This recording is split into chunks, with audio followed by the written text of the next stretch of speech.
Hi everyone. Thank you for joining today's webinar. My name is Dakshi Srivastav and I'm a corporate trainer specializing in governance, risk and compliance with currently working with Koenig Solutions in India. I've come to this work background, with a blend of psychology, with a blend of risk management, frontline compliance experience, coaching, feedback, quality. I also hold a master's degree in psychology. Over the past 7 years, I worked across multiple domains, from outsourcing to offshoring to IT to training. I've been in all of these fields. I began as a very small position of a customer service executive. I moved into fraud prevention, then information security, quality assurance. All of these roles were where risk assessment, compliance monitoring, and proactive hazard identification became a second nature for me. I've conducted thorough risk assessments. I've led audits. I've I've led audits that have aligned with ISO standards, not just 45001, but also 9001, 27001, and I've facilitated over 35 training sessions on compliance and organizational policies. Now, in my current role at Koenig Solutions, I design and deliver high impact training programs for corporate and government clients on governance, risk, and compliance topics. I regularly host webinars and masterclasses that focus on making regulatory frameworks practical and actionable for a diverse audience. Now, what draws me or what motivated me to take up today's webinar on ISO 45001 is very specifically its people centered approach, and the fact that today we require such standards even most than ever, because this standard recognizes that a safe workplace isn't just built through a documentation culture alone. It requires leadership commitment, it requires worker participation, it requires a culture where everyone feels responsible for health and safety. Okay, I am also an accredited trainer by PECB. Over here, you can see some courses that I am accredited with. Majorly into risk management, I am accredited for over 30 plus courses with PECB, and today we are going to focus on 45,001 at that. Now, today's webinar is about understanding ISO 45001. Okay, now before we begin, I'd like to take a moment to acknowledge something that all of us have at the back of our mind. Every person who's joined this webinar today has made a conscious choice, a choice to invest their time in learning how to make a workplace safer. Now, that choice matters. Why? It matters to the workers whose lives depend on the system that we build, who work for us. It matters to those families who wait for their loved ones or their family members to come home at the end of each workday. And it matters to the organizations which are striving to create cultures where safety is not just a policy, but it's a value. Now, over the next 1 hour, we're going to explore together. We'll move from understanding the foundations of 45,001 to delving into its implementation. We'll explore real world examples, we'll discuss practical challenges, and we'll try and equip you with knowledge that you need to drive a meaningful change in your organization. Now, also, again, this is designed to be an interactive session. So I encourage that you use the chat function as much as possible to share your thoughts, ask questions, and, contribute any experiences that you might have had. Some of the most powerful learning, like I say, happens when, you know, professionals from different countries, different industries, they come together and they share their experience. Okay, now, very quickly, let me walk you through what we'll be covering in today's session. Initially, we're going to focus on the foundations. This is where we're going to build our understanding of what ISO 45001 is, and more importantly, why it exists as a standard. and the core concepts that underpin or underlay the entire standard.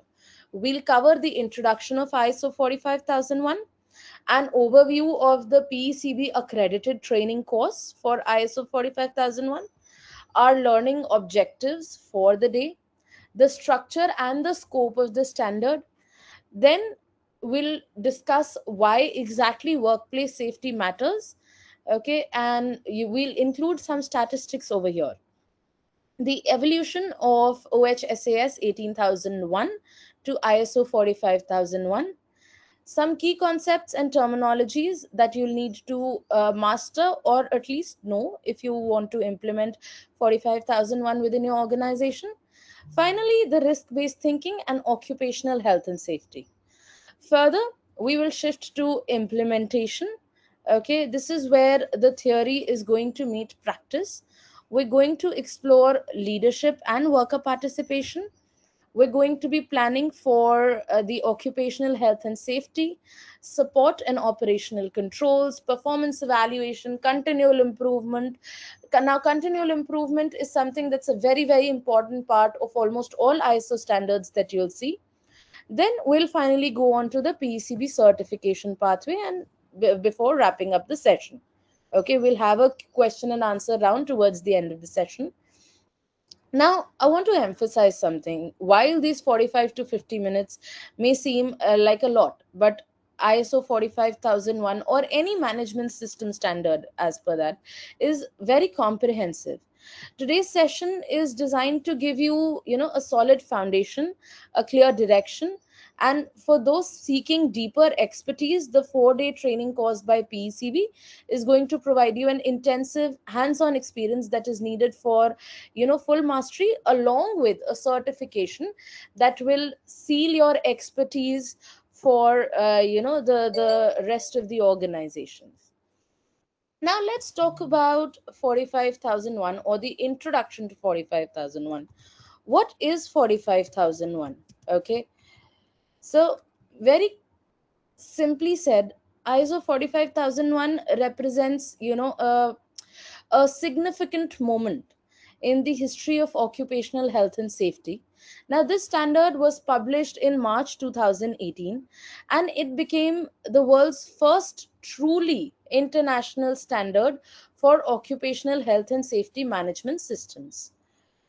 Now, when I say it became the one of the truly global standards for health and safety, we have let me explain why this matters. Before 45001, it's not like we didn't have a standard before 45001. Okay, we did have standards, we did have we but we had a very fragmented landscape.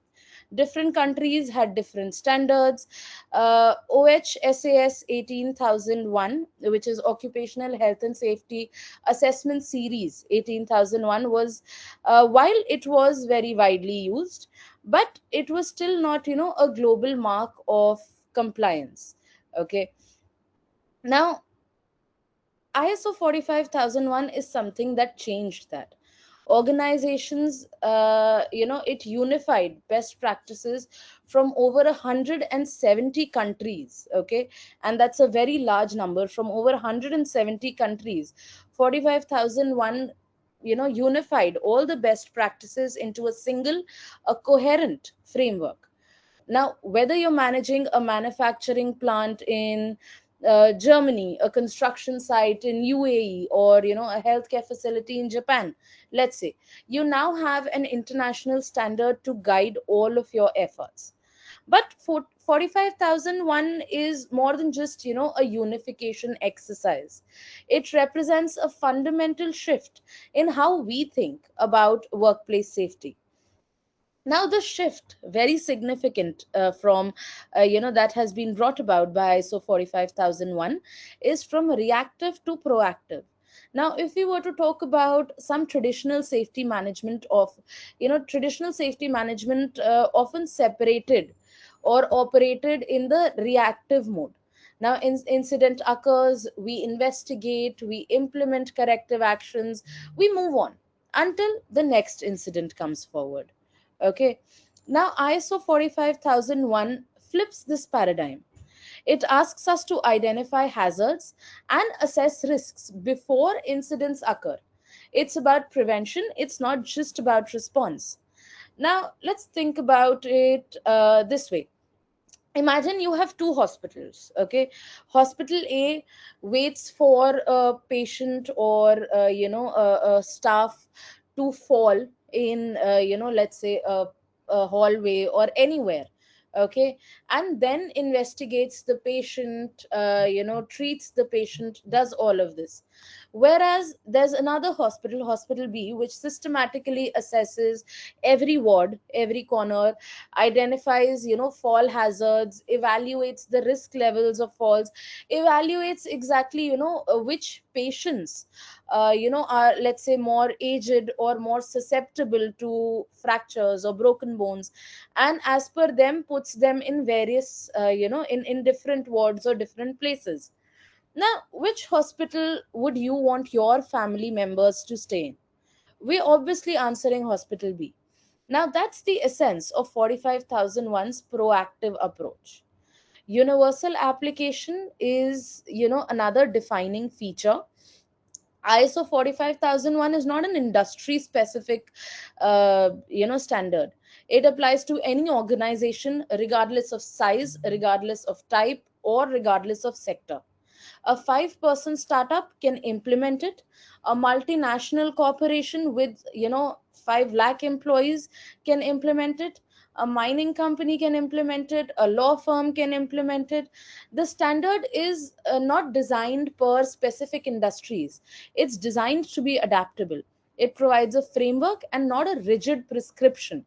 Okay, the universality is powerful because it creates a common language. Okay, now when a contractor in let's say India tells a business in Canada that the ISO 45001 certified, that means something. It provides assurance that a recognized and a rigorous framework is in place. Now, let me give you a very brief overview of the PCB accredited 45001 training program. Now, the 45,001 training program from PCB is a 4-day intensive training that combines multiple learning modalities. It has theoretical modules that provide conceptual foundation. The what and the why of ISO 45001 are answered over here. You will gain deep understanding of each clause, each requirement, and the intention behind these requirements. You'll also have hands-on exercises as a part of this, where learning becomes practicality. You'll work through scenarios, you'll develop documentation, you'll practice applying the standard to realistic situations. Then you have real world case studies which bring the standard to life. We examine the organizations that have implemented ISO 45001. We, both the successes and the failures. What worked, what did not work, because someone else's failure is your learning curve. Now, by the end of the full training, the participants will be able to interpret and apply the standard requirements in practice. They'll be able to implement the risk based hazard identification and control. They'll be able to establish governance frameworks. They'll be able to lead organizational transformation towards, a proactive safety culture. And they'll be able to integrate the occupational health and safety with ISO 9001 and 14001 or some other standards that you already have existing within the organization. Okay, now let let me be specific about what you should be able to do by the end of today's session. We have four core learning objectives over here. The first is system implementation. Now you'll understand how to plan and implement the occupational health and safety management system that addresses your organization's unique context. This means considering what are the internal and external issues affecting your organization, what legal and regulatory requirements apply to you, what operational constraints must you work within. Now, for example, a chemical processing plant has very different contextual factors than a software development company. The second then that we'll be discussing is risk assessment. You learn the methodology for identifying risks, assessing risks, determining appropriate controls. Now, risk assessment is contrary to the popular belief, it's not guesswork. It's a very structured process that evaluates the severity, the likelihood, and the exposure of various risks. We'll explore this also in more detail. The third objective that we'll be covering is the strategic alignment. Now, safety objectives cannot exist in a vacuum. They must align with your business goals. They must align with the regulatory mandates for your geographical and industrial regulations. They must align with industry specific requirements. Now, if your organization's strategic goal is to expand into, let's say, European markets, your health and safety objectives might include achieving 45,001 certification to meet the customer expectations in the region. Now, alignment means safety and strategy move together, not in opposition. And this is very, very important. The very first clause that you see of, very first, as in clause 4 of, ISO 45001, that you see very clearly states that your health and safety practices should be in strategic alignment with the practices of the organization. Okay. And fourth is finally and very important, team leadership. Now, implementing ISO 45001 is fundamentally a team effort. You learn to lead cross functional teams in building in building a safety culture. This means engaging everyone, the senior leadership, the middle management, frontline workers, support staff, everyone. Okay. Now, let's begin. Let's first start with the standard structure and scope. Understanding the structure of 45001 is essential, because the structure itself tells a story. Now, ISO 45001 follows something that's known as a high level structure. Okay. Now, why does this matter? Why does it matter that we follow a high level structure? It matters because the high level structure is a common framework that is used by almost all new ISO standards, or all new ISO management system standards, not all standards. ISO 9001 for quality management, or 14001 for environmental management, or 27001 for information security, all of them use it. Okay. Now, this creates a very good opportunity for integration of these standards, especially for organizations who are certified in multiple standards. Okay. So that reduces the burden and the duplicacy of work. Okay. If your organization already has ISO 9001 certification, you'll find that ISO 45001 also feels very familiar. Now, the structure is the same. Many requirements are going to overlap, many subclauses are going to overlap. Documentation may be combined in in practice, not in content obviously, but in practice, the documentation management, who creates, who manages, who stores them safely, the safety, the confidentiality of documents. Audits can be integrated, and a lot of certification bodies today as well external provide combined external audits for multiple standards. Okay. Now, this dramatically reduces the burden of managing multiple management systems. Now, let me walk you through the clause structure very quickly. Now, clause 1 through 3, clause 1, 2, and 3, they cover the scope, the references, the normative references, and the terms and definitions respectively. These are foundational. It's like the foreword of any documentation. They tell you what the standard covers, they define the key terms. Now, while they may seem administrative, precise definitions are also critical. Now, while the standard says worker, it means something specific. When it says workplace, it again means something specific. Clarity here prevents any confusion. Then clause 4 through 6 are from the planning phase. Now, every ISO management system standard very beautifully follows the plan, do, check, and act approach. So clause 4 to 6 is the planning phase. Okay, clause 4 is understanding the context of the organization.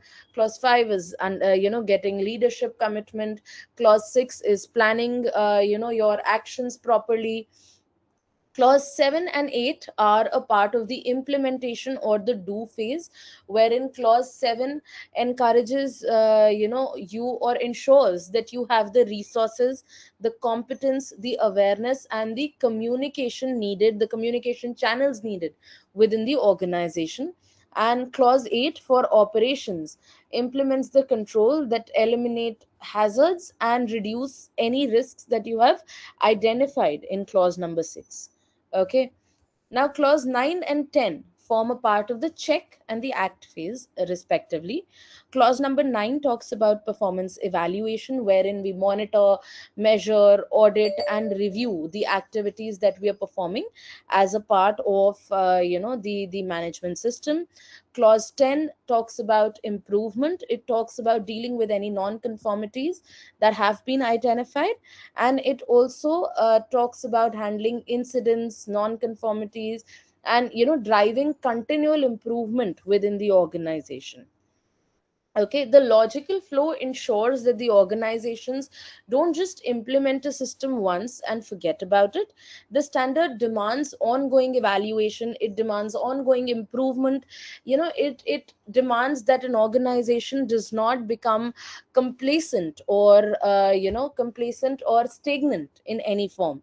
Safety management becomes a living and evolving process within most organizations through this. Okay. Now, why does workplace safety matters? Let's talk about the human cost over here. Now, let's think, why are we all here? Okay, I'm going to share some statistics, and I think it will answer a lot of points. Okay, there have been 2.78 million worker deaths every year from work related causes. That's according to the International Labor Organization. Okay, that's not even, I'm sure it is not the exact number. Okay, it's according to the ILO that there have been 2.78 million worker deaths. Now, let me put that into perspective. That's more than 7,600 people per day. That's more than 300 people per hour. Okay, while we spend 1 hour in this webinar, there will already be about 300 people dying from work related accidents around the world. Okay, not just accidents but also illnesses or work related diseases. Now, these are not just numbers. Okay, these are people who have lost their lives. Okay, there have been 374 million non-fatal injuries that occur each year. Many of these result in permanent disability. Many of these result in chronic pain. Many of these result in, lifelong psychological traumas. A construction worker, let's say, who falls and suffers a spinal injury may never be able to walk again. And let's not talk of construction workers. Let's very simply, look into our own lives. When we sit on devices for long hours without proper back support, without proper posture, or without proper exercises, we are paving way for spinal issues for ourselves. Then there have been $3.94 trillion. That is the estimated annual economic cost of workplace injuries and illnesses globally. This includes direct costs like compensation and medical treatment, but also indirect costs like, low productivity, replacements, investigation, equipment damage, legal fees, all of these things. Now, 4% of the global GDP is lost to occupational accidents and diseases every year. 4% is, might seem like a very small percentage in number, but when we actually put it into, uh, you know, um the amount, it is going to be massive. Okay, if we redirect those resources, even if we redirect 1% of that 4% of global GDP, we would be able to achieve wonders. And this is what makes this especially tragic, is upon investigation, upon reports, it has been identified that most workplace accidents were preventable. They're not random acts of fate. Okay, they result from identifiable hazardous inadequate controls. Moving on, let's quickly let's also talk about the business case. Now, while moral imperative is paramount, I also want to address the business case. For those of you who need to convince, the senior leadership to invest in ISO 45001 implementation, here are the arguments that resonate in, boardrooms. There's a strategic benefit. ISO 45001 reduces the risk. It has a systematic approach to hazard identification. It prevents incidents before they occur. Now, every incident that's prevented is a catastrophe that is avoided, both human and financial. Then, safe workplaces are efficient workplaces. Reduced incidents means less downtime, low insurance premiums, fewer disruptions, higher productivity. It also helps you with legal compliance, because in most markets, uh, labor laws are very, very stringent. Then it gives you a competitive advantage. It becomes a qualification criteria for tenders, especially in, high risk industries like oil and gas, construction, manufacturing. Certification gives you a competitive edge over your competitors. Okay. Then there's return on investment. Now, some compelling numbers is, per international studies, every $1 invested in prevention can save up to $4 to $10 in direct incident costs. And I'm just talking about direct costs, which is like compensation and treatment and equipment repair. Now, when you factor the hidden costs, it can go up to $30 to $50 in total costs. Okay, for every $1 that you invest in prevention. Now, organizations that implement a robust health and safety management system consistently have been able to report reduced injury and illness rates, lower worker compensation premiums, decreased absenteeism, improved employee morale, better relationship with regulators, so on and so forth. Now, let's very quickly talk about the evolution from Occupational Health and Safety Assessment System 18001 to ISO 45001. Okay. Now, OHSAS 18001 served the occupational health and safety community well for many years. Okay, but 45001 represents a significant evolution. Now, let's talk about some points. OHSAS 18001 didn't explicitly require organizations to analyze their context. Okay, whereas Clause 40, ISO 45001 does. Clause 4 requires you to understand the internal issues of an organization, the external issues, and what your interested parties or stakeholders expect from you. Then, they also give a very good definition of interested parties. Interested parties can be workers, can be regulators, customers, communities, insurers, shareholders, middle management, everyone who has some sort of direct or indirect vested interest within the organizations, within the particular organization. Now, 18001 was focused primarily on risks, that risks were the things that could go wrong. 45001 adds the concept of opportunities, things that can be improved. Okay, now what does an opportunity look like? Perhaps it's an opportunity to redesign a process, to eliminate the hazard entirely, not just manage it. Maybe it's an opportunity to adopt new technologies that make the workplace safer. Then 45001 also includes the concept of outsourced processes. Now, modern supply chains are complex. Organizations increasingly rely on contractors, subcontractors, outsourced service providers. ISO 45001 explicitly extends the occupational health and safety responsibility to these outsourced processes as well. You can't simply say that that's a contractor's problem. If your task has been assigned to another person, it's equally your responsibility. Now, let's ensure that we have a shared vocabulary. Okay, these are some very important terms that we will be discussing. Okay, first of all is a hazard.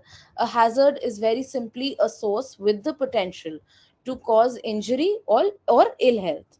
Okay, now note the word over here which says potential. A hazard doesn't have to have caused harm, it needs to just be capable of causing a harm. A slippery floor is a hazard, a sharp edge is a hazard, a toxic chemical is a hazard. Okay, then there's risk. Now, the combination of likelihood of a hazardous event occurring and the severity of the injury or the ill health that could result, okay, is known as a risk. Risk is not just about how bad something could be, it's about how likely a bad outcome is to actually happen. Then we talk about the health and safety opportunity. Now, a circumstance or a set of circumstances that can lead to an improvement in the health and safety performance is known as an opportunity. This might be an opportunity to eliminate a hazard, improve a control, or enhance your safety culture. Okay. Now, a worker is any person performing work under control of the organization. Now, note that this is broader than just the term employee. Contractors working on your site are workers, temporary staff are workers, volunteers may be workers. Finally, workplace is a place that is under the control of an organization where a person needs to be or to go for work purposes. This might be a factory, a floor, an office building, or a construction site, even. Now let's talk about a very important principle, okay, that ISO 45000 is primarily based on, which is the hierarchy of controls. Now, when we identify hazards and assess the associated risks as unacceptable, we need controls, but not all controls are equally effective. The hierarchy of controls ranks them from the most effective to the least one. Okay, the first and the most effective control is elimination. Elimination is the removal of a hazard entirely. If there's no hazard, there's no risk. This is the gold standard. For example, instead of requesting workers to work at a height, you redesign the process so that the work can be done at the ground level and it can it can later be raised at a height. Then we have substitution. Okay, now substitution is replacing the hazard with something less hazardous. Okay, like replacing a toxic chemical with a non-toxic alternative. Then we have engineering controls. Engineering controls are nothing but physical measures that isolate workers from the hazard. For example, machine guards that prevent the workers from reaching the moving parts, or ventilation systems that remove airborne contaminants. Then we have administrative controls. These are policies, these are procedures that change how work is done. Okay, so there can be job rotation to limit exposure duration, there can be permit to work systems for high risk activities. Then finally, the least effective is PPE or personal protective equipment. This is your last line of defense. Now, why is PPE last line of defense? It includes your gloves, your face masks, your respirators, anything. But why is PPE the least effective or the last line of defense? It is the last line of defense because the effectiveness of a personal protective equipment is very majorly going to depend on whether the person wears the PPE correctly or not. So and I give this example a lot of times. During COVID, we all saw people while they were wearing masks, but they would not wear the masks correctly. Their noses would be uncovered. There's no point of a mask if you can't wear the protective equipment correctly. Okay, so that is the reason PPE is the last resort or the least effective one. Now, risk based thinking is the methodological heart of ISO 45001. It's not just about having a risk assessment procedure, it's about embedding risk awareness into organizational decision making at each and every level. ISO 45001 approach aligns with ISO 31000, which is the standard for enterprise risk management. Okay, now the 5 step risk management cycle provides the framework. The first step is identification of hazards. Now you can't control what you don't know about. Hazard identification involves physical workplace inspections and walkthroughs, analysis of incident data and near miss reports, input from workers, review of industry data, so on and so forth. Then we have step 2, which is assessment of risks. Now, for each identified hazard, it's important to evaluate one, the likelihood of how probable is it that something will happen or a risk event will occur, and the severity, that how serious could the harm be, how serious would it be if the particular risk event were to occur. Now, risk is the product of likelihood and severity. This gives you a risk rating that enables prioritization. High risk demands immediate action. Lower risks can be addressed over time. Then we have step 3, which is determine controls. Now, using the hierarchy of controls, identifying appropriate measures, can we eliminate, can we substitute, what engineering controls are feasible, what administrative measures are needed, and finally, what about the PPE required? Okay, then we have implementing activities. Now, controls only work if they're implemented. This requires a clear assignment of responsibilities, adequate resources, defined timelines, communication to affected workers, and finally, there's monitor and review. We need to continuously monitor whether our controls are effective, whether they're being effective, whether they're being followed, have the circumstances changed, and if we need to change anything. Now we move to clause 4, which is the context of the organization. Okay, clause 4 requires the organizations to understand their internal and their external contexts. Okay, internal issues may be your organizational culture, whether the safety is valued or not, whether the workers are competent enough, do they have the skills and the knowledge to work safely, are your existing processes already in place, existing safety processes already in place, or are they effective, what sort of resources are available. Your external issues may include your regulatory requirements, your industry standards, your technological changes, your economic conditions. Now, once you understand your context, you must define the scope of your health and safety management system. Okay, what activities would be covered, what products or services would be covered, or what physical locations. The scope must be realistic, it must be meaningful, and it should not include high risk activities just to make the certification easier for you. Then we have clause number 5, which is leadership and worker participation. Now, clause 5 addresses leadership and worker participation, and I want to emphasize this. Without leadership commitment and worker engagement, ISO 45001 implementation is going to fail.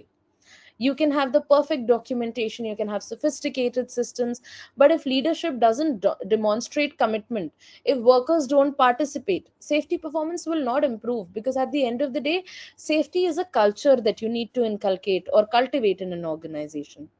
Now, leadership commitment means taking accountability, okay, accepting personal accountability for outcomes, aligning policy, making sure that the policy is consistent with the organizational strategy, okay, making sure that health and safety practices are integrated into everyday business processes, providing the necessary resources for a health and safety management team to be able to implement all the health and safety policies or procedures that are required.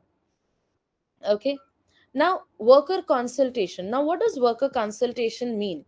Worker consultation very simply means that you seek workers views before making decisions that affect their health and safety, that you establish a two-way a collaborative communication channel, and you also give mechanisms for feedback if the workers feel that a particular process or a particular workaround or a particular policy is not working. They must have mechanisms for feedback.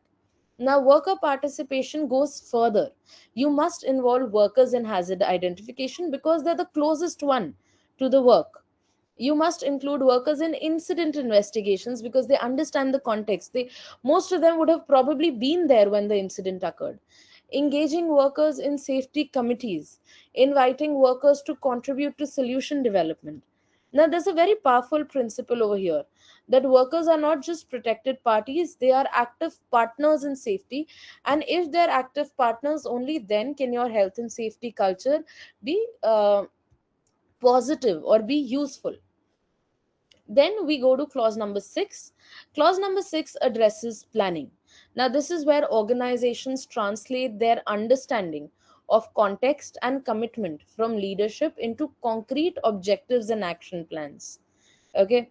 Now, health and safety objectives should follow the SMART criteria. We already know that SMART is specific, measurable, achievable, relevant, and time bound. The objectives must be clear, precise. You must be able to quantitatively track progress. The objectives must be achievable. They must not be out of reach.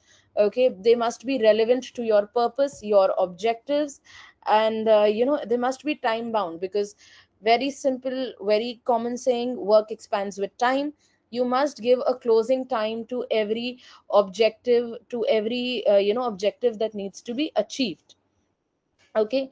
Then you must address legal requirements. The legal requirements that are addressed through the health and safety management system is basically, so you identify all the legal requirements, all the regulations, all the laws that apply to you.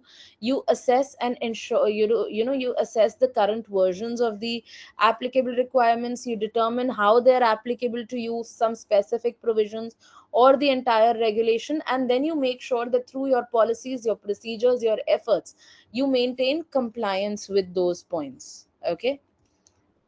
Now we move on to clause 7. Clause 7 might be the simplest but the most important clause in the entire standard. Okay. Now, clause 7 ensures that organizations have the support and infrastructure that is needed for an effective health and safety management systems. Resources fall into three major categories. There's human resource, that you need competent people. There's financial resource, that because safety costs money.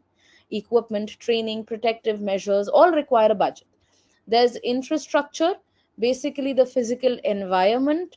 The physical environment must support safe work.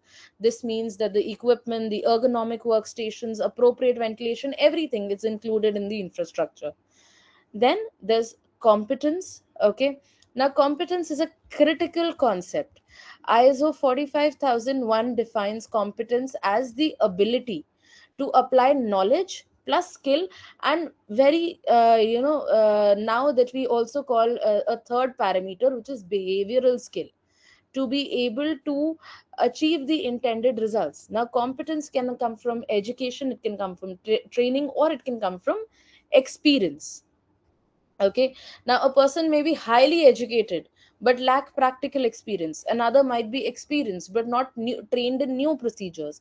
Competence assessment must consider all three aspects.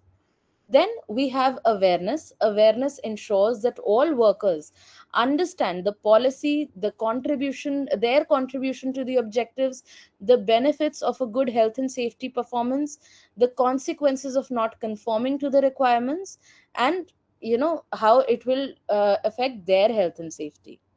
Also, there must be appropriate internal and external communication channels.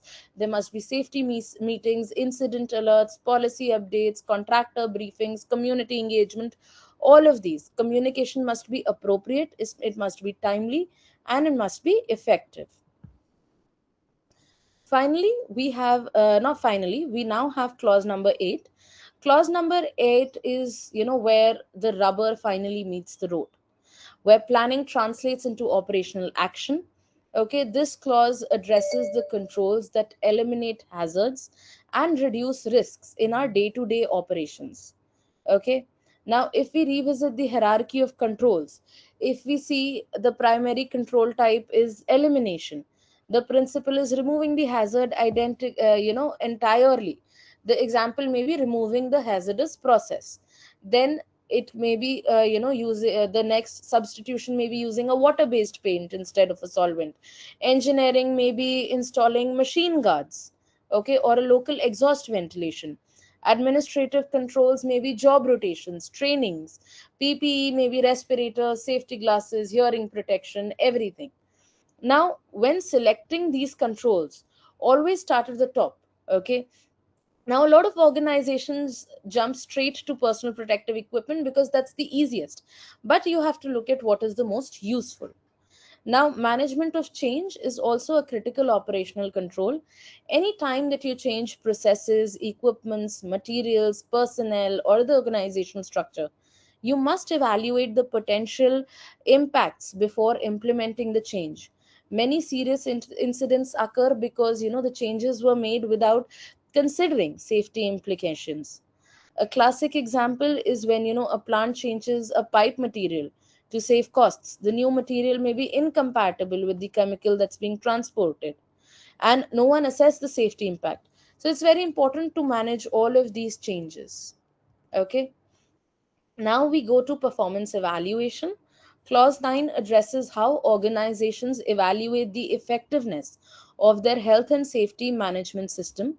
Now, you can't improve what you don't measure.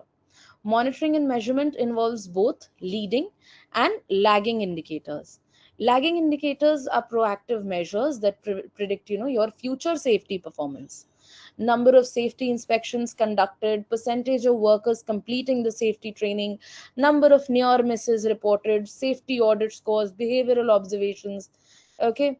Now, both, and then there are lagging indicators, which is the lost time in injury, recorded injury rate, days lost to injury or illness, or worker compensation claims. Now, both types of indicators are important. Okay, lagging indicators tell you what happened, leading indicators help you predict what will happen. Okay, and identify any intervention opportunities. Legal compliance monitoring, on the other hand, verifies that the organization meets its legal obligations. Okay, this might involve periodic compliance audits, tracking of regulatory changes, and review of inspection reports. Now, internal audit program follows a very systematic cycle of planning the audit, conducting it, giving out the audit report, getting an audit follow up on the non-conformities identified, and then closing the audit.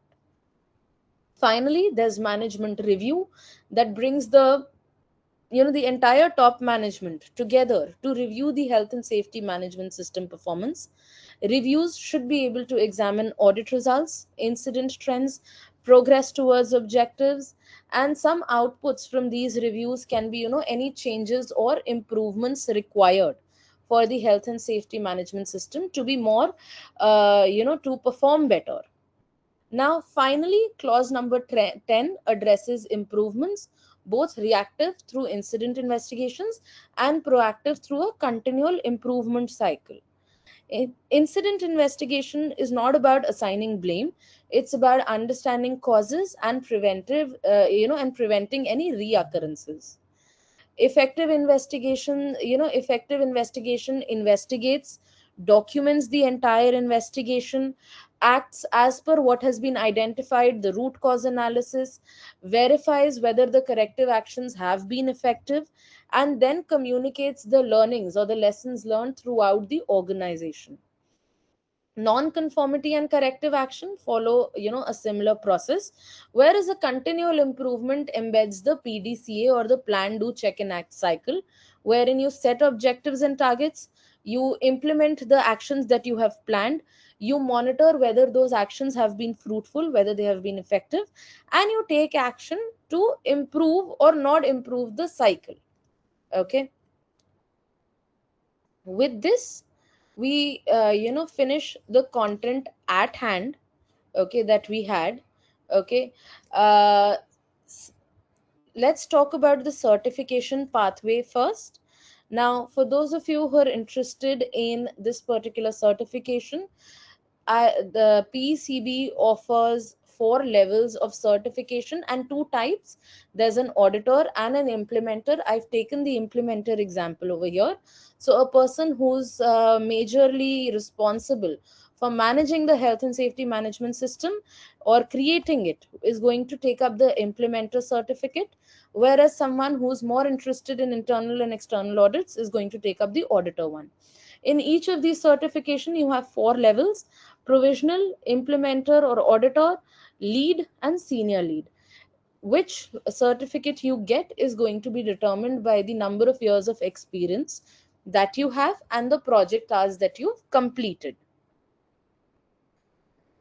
So over here, I am going to pause this session. I am going to open the floor for any questions that you guys may have, and I'm going to pass on, the stage to Govin for further, your further agenda. Thank you for listening to me for this entire 1 hour, and I'm happy that you all joined. Hello everyone. My name is Govin, and I'm from the marketing team in the PCB. First of all, thank you so much, Dakshi, for the insightful presentation. We actually have started receiving a couple of questions. Let me just check here. Okay. Okay, so I will just read out the first question to you due to time constraints. So, right, the first question here is says that based on the slides earlier, the hierarchy says to always start with the elimination, but that isn't always practical in other facilities. How do you balance ideal risk elimination with the real world budget and operational limits?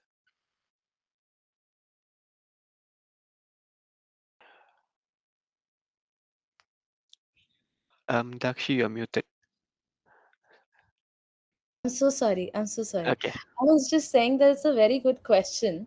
Now, while ISO 45001 recognizes that elimination is the most effective way to control a hazard, it may not always be practical. And you're correct, especially, in older facilities where equipment, where infrastructure or processes cannot be easily changed. Now, in such cases, organizations should follow a risk based approach and implement the highest level of control that is reasonably achievable. Now, the key to continuous improvement of a workplace, or a workplace safety, rather than delay action until complete elimination becomes possible. Now, if a hazard cannot be eliminated immediately, okay, can be due to operational constraints, can be due to budget, organizations can go further, use substitution, use engineering controls. It is not like you have to achieve elimination, or you have to achieve what is most feasible. Basically, you have to achieve anything that is most feasible for you. It's not about doing your best out in the entire industry. It's about doing the best that you can. Okay, continual improvement also measures your progress with your earlier stage and not the stage of any other organization. So you can take up any control, any level of control that seems achievable at that point in time. Okay. Thank you. Thank you so much for the insightful answer. Our next question is that this is regarding the application of the certification as well. So, what documents or other requirements must be prepared for an institution like a university for the application of ISO 45001? Okay, so ISO 45001 has a very comprehensive list of documents. Now, what the standard says about documentation is very simple. It gives you some minimum list of documents, which is like, you should have a scope statement. You should have a list of all the internal and external issues identified and how you've identified them. Whether you've done a PESEL analysis or a SWOT analysis, okay, you must have documents of leadership being committed, which is like you must have a health and safety policy, you must have SOPs, you must have playbooks, you must have an incident response plan, you must have your audit reports. But these are the minimum requirements. The list of documentation is very, very thorough. It's what the standard says is that you must keep all the documentation that is relevant to the health and safety management system and is value adding. Okay, so every activity that you perform, okay, you must have some or the other documentation in order to be able to provide evidence of you performing that activity. Okay, so there is no minimum or set list of documents, but all the evidences that you can gather for your compliance, with each of these clauses from 4 to 10, plus any other controls that you implement, those documentation should be there. All right. Thank you so much. Okay, this is just so here's our last question that I have. So Mhm. from the five steps that you mentioned earlier, step number one relies heavily on workers' input. What is the most effective way to get frontline workers to actually report hazards without fearing blame or extra paperwork? So this is very important, and this is something that's not just relevant to 45001. We're short on time. I'm going to very quickly cover, but this is a very important topic for any and every ISO standard. And I'm not just saying for ISO standards. For any and every processes, there is always a problem. There is always a hesitation that a whistleblower may face. It's very important to have a whistleblower policy, especially a whistleblower policy that includes the option of anonymity. So if I am a worker, if I am an employee, and if I want to report a wrongdoing or an incident or an accident or something that needs to be known for better investigation, I should have the avenue, the opportunity to be able to report the correct thing and have the opportunity of staying anonymous so as to avoid any backlash from my peers. It's very important to have that whistleblower policy. It's very important to have the option of anonymity.